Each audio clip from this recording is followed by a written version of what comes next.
It's 9:15, and it's time for a conversation with the Indiana County Veterans Providers Group, brought to you by Marcus & Mack, a law firm representing injured people. And on the line with us this morning, Dr. Corey Shay from IUP, involved in all kinds of military affairs there, and Diann Overman with the Indiana County Veterans Providers Group. And good morning to both of you.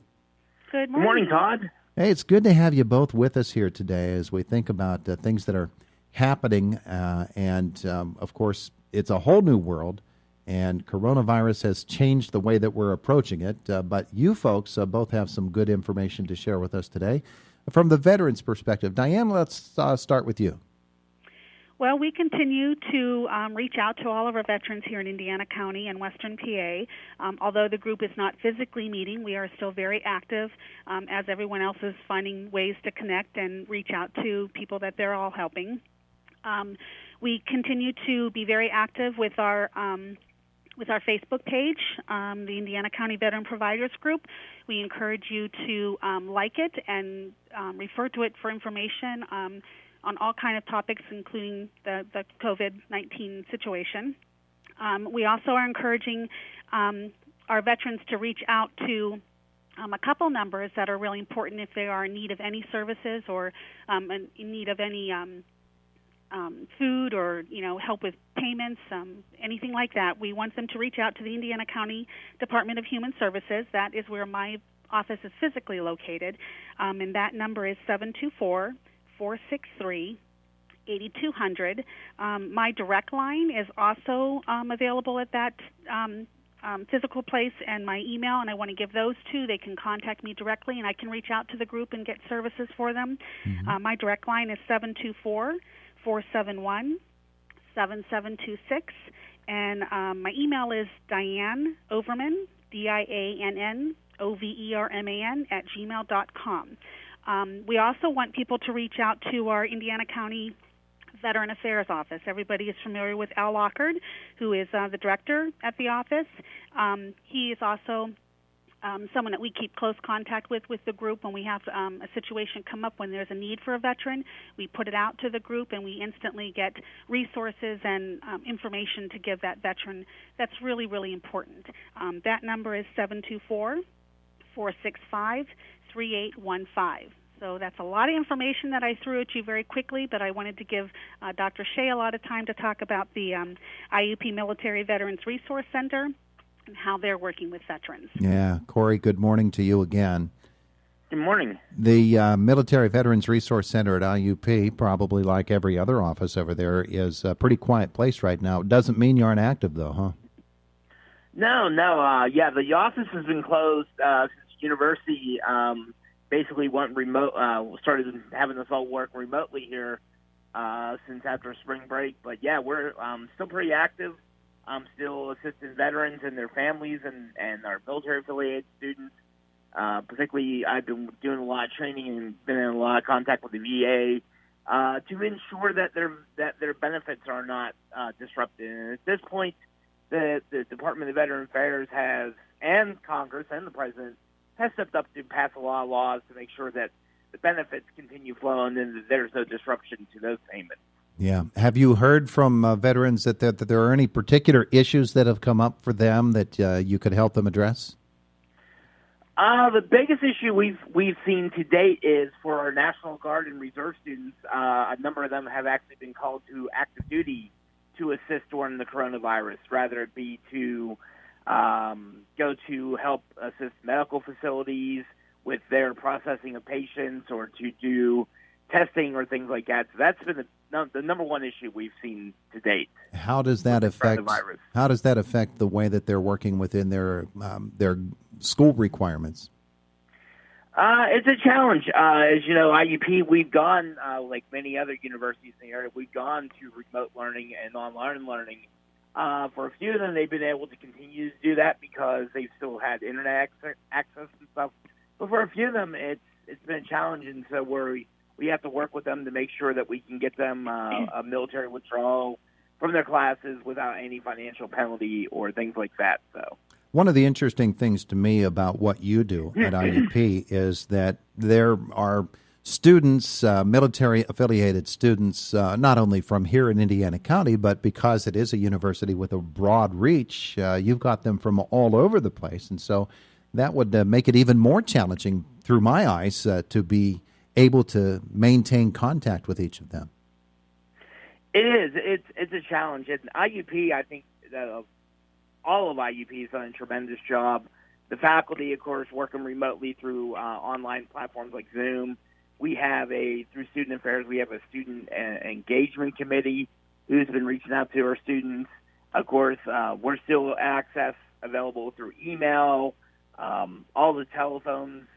If you call the IUP, Military and Veterans Resource Center phone number, it still comes up to my personal phone here in my home. It's a challenge, and yeah, we do. I mean, IUP has students from across the country, across the state of Pennsylvania. We still have 50 or so international students who are still living on campus. We still have needs. So yeah, it's a challenge, and it's a challenge that I think as a university we are doing well in attacking. Yeah. Give us an overview of exactly how many students who are military affiliated do you help at IUP? It's a really big community, isn't it? It is. This past fall, we helped about 964 students, which was roughly about 9.5% of IUP's total enrollment. That's amazing. and some of those are actively deployed in the theater as well, aren't they? Correct. Yeah, we have a couple students who are currently overseas who are taking online courses at IUP. We've had, we have a couple students who I know are getting ready to be deployed, and we've had several students who are currently deployed who will be coming back to IUP once they get back from their deployment. Wow. And you maintain contact with all of them. They all bring their own different issues and situations to the Veterans Resource Center, and you help them all. That's an amazing outreach, and it takes an awful lot of effort on the part of a lot of people at the university to make it all happen. It really does, yeah. The one thing that I've always been, since I've been working here at IUP now, coming up on, actually I've been here now 6 years, 6 years come May, it's just the tremendous amount of work here at IUP that they do to really engage our military-affiliated students. We have this dedicated office, but it really is a team-wide effort. And even like during this coronavirus, as things have changed and they're looking at adjusting policies and everything for the students to not negatively hurt the students during this uncertain time, is that the various offices that are working on these policies have been actively reaching out to me like, hey, we're considering this. How would this hurt our students with benefits? And would this have any effect on our students with benefits?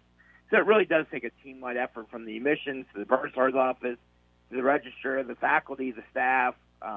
It's been a tremendous effort. Corey, let me ask you and Diann as well this question, because we just had the report a couple of moments ago about mental health and feelings of isolation. Of course, within the veterans community, we know that that is an issue for them, and yet there is some specific training that they have undergone through the course of their military careers that can help them in dealing with those issues of loneliness and isolation.